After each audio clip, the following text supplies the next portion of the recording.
Autoimmune polyglandular syndrome type 1, also called APS type 1 or autoimmune polyendocrinopathy candidiasis ectodermal dystrophy, also called APECED, is a rare genetically inherited condition. Autoimmune means that the body's immune system begins to attack its own tissues, and polyglandular means that multiple hormone producing organs are affected. Normally, your body should only react to things that are foreign or not self. This is maintained by a process called immune tolerance, where only non self reactive B cells and T cells are allowed to mature, whereas self reactive ones aren't. For T cells, this process takes place in the thymus, where a gene called AIRE or autoimmune regulator is expressed by thymic medullary epithelial cells. When T cells are developing, this gene leads to the production of thousands of the body's proteins, and this serves as a test to see whether the T cells react to self proteins. If one does, that T cell either undergoes apoptosis and dies, or it becomes a regulatory T cell or Treg that helps to eliminate other immune cells that react to self antigens. In APS type 1, there's a genetic mutation in AIRE that's usually inherited in an autosomal recessive fashion. This means that the thymic medullary epithelial cells lose the ability to display the body's different self proteins. Since they can no longer test whether T cells are self reactive or not, the process of immune tolerance does not occur normally, and self reactive T cells are allowed to live. Regulatory T cells are no longer produced normally either, so the body loses a second mechanism for destroying autoimmune cells. This allows for the production of antibodies and lymphocytes that target normal tissues of the body. It is still unclear why, but certain glandular tissues, including the adrenal glands and parathyroid glands, are particularly targeted. There are multiple characteristic signs and symptoms of APS type 1.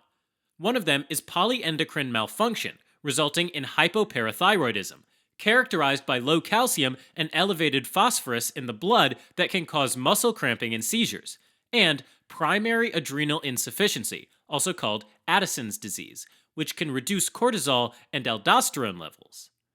These hormones normally help to maintain blood pressure among many bodily processes, and their loss can be life-threatening. In addition, chronic mucocutaneous candidiasis is an infection with the yeast Candida that affects the skin and nails, as well as mucous membranes, like the mouth, esophagus, and genital mucosa. There's also ectodermal dystrophy, which leads to skin abnormalities like vitiligo, which causes areas of hypopigmentation in nails and corneas, reduced dental enamel, and alopecia, which is where there's hair follicle destruction causing bald spots. Finally, some non-endocrine organs like the liver, intestine, lungs, kidney, salivary glands, and spleen can get inflamed as well. Recognizing the clinical pattern early is particularly important in terms of making a diagnosis and starting treatment early.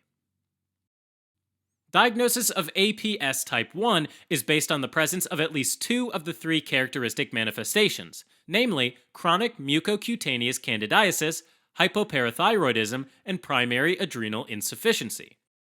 It also includes DNA testing to look for mutations in the AIRE gene and lab tests for autoantibodies toward interferons, which are common in this condition. Treatment depends on treating the manifestations of the condition that are present in each person.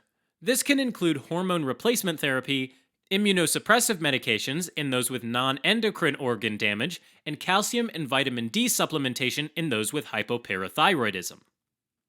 Alright, as a quick recap. APS type 1, or APECED, is a rare genetically inherited condition caused by mutations in the autoimmune regulator, or AIRE, gene that results in a defect in the development of immune tolerance. Signs and symptoms include the malfunction of multiple glands such as the parathyroid and adrenal glands, chronic mucocutaneous candidiasis, and ectodermal dystrophy, and autoimmune damage to non-endocrine organs. In individuals that are thought to have the disease, the diagnosis includes the clinical detection of these manifestations, along with DNA testing and blood tests to look for interferon-targeting autoantibodies. Treatment includes hormone replacement therapy, immunosuppressive medications in those with end organ damage, and calcium and vitamin D supplementation in those with hypoparathyroidism.